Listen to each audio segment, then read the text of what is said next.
Question number 2 की बात करते हैं। ठीक है, क्वेश्चन नंबर 2 में गिवन है कि एक कोई सर्कुलर पेन स्टॉक है। किस चीज़ का बना हुआ है? माइल्ड स्टील का, जिसका डायमीटर 1.2 मीटर है और इज फैब्रिकेटेड, जिसको फैब्रिकेट किया गया है, वर्कशॉप में बनाया गया है 12 mm थिक प्लेट्स के द्वारा। ठीक है, the plates are secured by 8 mm size fillet weld. ठीक है, उसमें 8 mm साइज की फ्लैट बेल्ट यूज की गई हैं और 12 mm थिकनेस की प्लेट है और जो पेन स्टॉक है सर्कुलर, ठीक है, उसका डायमीटर है 1.2 मीटर है। ठीक है, और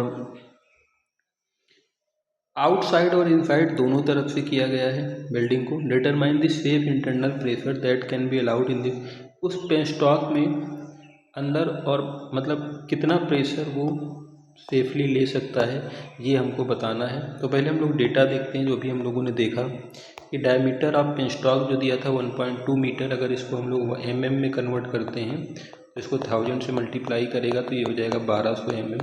ठीक है, थिकनेस ऑफ प्लेट जो दिया हुआ है टी प्लेट 12 mm और फिलेट वेल्ड का जो साइज दिया हुआ है वो कितना दिया हुआ है? 8 mm दिया हुआ है।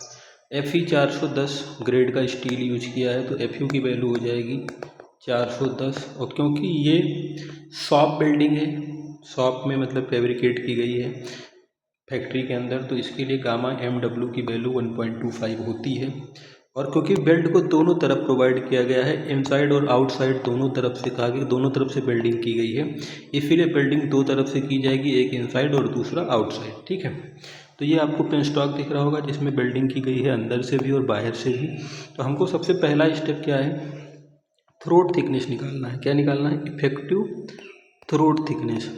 और ये क्या होता है? K इंटू एस, और हमको पता है K की वैल्यू होती है 0.7 और एस मतलब साइज ऑफ बेल्ट, और साइज ऑफ बेल्ट कितना दिया हुआ है? 8 mm दिया हुआ है, तो ये हो जाएगा 5.6 mm। मतलब थ्रोट थिकनेस जो है वो हो जाएगी 5.6 mm। ये पहला स्टेप हमारा निकल के आ गया। दूसरा स्टेप हम लोग क्या निकालेंगे? Internal force causing bursting of the penstock. मतलब इंटरनल फोर्स ऐसा कौन सा है जो क्या करेगा, जिसकी वजह से जो पेन स्टॉक है वो बस्ट हो जाएगा, बस्ट हो सकता है। तो इसकी वैल्यू होगी PU इंटू D/2। ठीक है, तो ये हमको याद रखना है। इंटरनल फोर्स जिसकी वजह से पेन स्टॉक बस्ट करेगा, इंटरनल फोर्स, उसकी वैल्यू आ जाएगी PU इंटू D/2। ठीक है, अब देखना हमको ये निकालना है कि स्ट्रेंथ बेल्ट की कितनी है पर यूनिट लेंथ में। ठीक है, strength of weld per unit length हमको फार्मूला पता है, क्या होता है? FU/√3 gamma MW into L effective into TT। ठीक है, थ्रोट थिकनेस।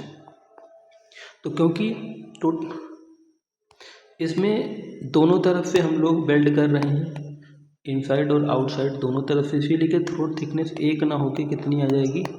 2 थ्रोट थिकनेस आ जाएगी। तो इसको हम लोग 2TT ले लेंगे। स्ट्रेंथ क्या हो जाएगी? क्योंकि पर मीटर लेंथ की बात हो रही है, इसीलिए फार्मूले में हम लोग पता है FU/√3 gamma MW into L effective into TT।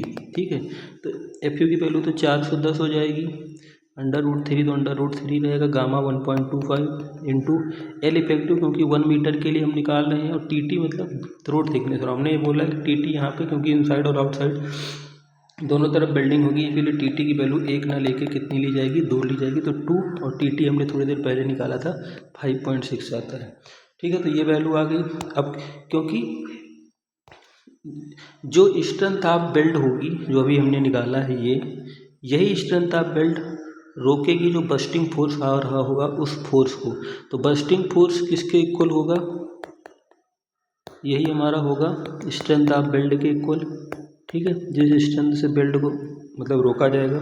Bursting force अभी हमने पढ़ा PU इंटू D/2, और ये रजिस्टिंग फोर्स जो हमारा रजिस्ट हो रहा था वो आ रहा था 2 इंटू 5.6 इंटू 410/√3 इंटू 1.2, मतलब 2 इंटू TT हमने भी देखा कितना था 5.6, FU कितना था 410/√3 गामा MW तो अभी हमको पता है 1.25। ठीक है, तो यहाँ से PU निकालेंगे। PU कितना हो जाएगा? ये 2 इधर चला जाएगा और D नीचे आ जाएगा। ठीक है, इसी फॉर्मूले में ध्यान से देखो, 2 इधर चला जाएगा तो 2 2 जा 4 into T T into F U, ये आ गया upon √3 gamma M W, small D जो इधर है वो नीचे आ जाएगा। ठीक है, वैल्यू पुट कर दीजिए तो पी यू की वैल्यू आ गई 3.545 न्यूटन पर mm²। ठीक है, तो ये हमारा आ गया पी यू की वैल्यू। अब क्योंकि ये अल्टीमेट प्रेशर है, पी यू का मतलब होता है पी अल्टीमेट। ठीक है, तो जो सेफ प्रेशर निकाला जाता है उसमें अल्टीमेट प्रेशर को हम लोग फैक्टर ऑफ सेफ्टी से डिवाइड कर देते हैं। तो अल्टीमेट इंटरनल प्रेशर जो हमने निकाला है उसको किससे डिवाइड कर देंगे, फैक्टर ऑफ सेफ्टी से। तो ये आ रहा था 3.545 और फैक्टर ऑफ सेफ्टी किसकी होती है 1.5, डिवाइड करने पे आएगा 2.36 न्यूटन पर mm²। तो अगर आपको याद करना हो तो हम सबसे पहले निकालते हैं साइज ऑफ बेल्ट। क्या निकालते हैं, साइज ऑफ बेल्ट, ये होती है K इंटू एस, के की वैल्यू 0.7 और साइज ऑफ बेल्ट में एफ था 8। तो ये थ्रोट थिकनेस हम निकालते हैं। सबसे पहले क्या निकाल रहे हैं, थ्रोट थिकनेस। थ्रोट थिकनेस होती है K इंटू एस, तो हो गई 5.6, क्योंकि दोनों तरफ बेल्डिंग कर रहे हैं इसलिए जहाँ पे थ्रोट थिकनेस लिया जाएगा 2 इंटू टी टी लिया जाएगा। दूसरा स्टेप हमको निकालना है इंटरनल प्रेशर जो इस पर लगने वाला है, इंटरनल जिसकी वजह से बस्ट होगा, इसको बोलते हैं इंटरनल बस्टिंग फोर्स, और उसकी वैल्यू क्या होगी, अल्टीमेट प्रेशर इंटू D/2। ठीक है, P into D/2। Strength of weld per unit length, कितना फार्मूला होता है, F U upon √3 gamma M W into L effective into T T. ठीक है, एल इफेक्टिव की वैल्यू 1 हो जाएगी, टी टी में हम 2 टी टी लेंगे और टी टी की वैल्यू हमको पता है 5.6 होती है। F you 410 upon √3 gamma W 1.25।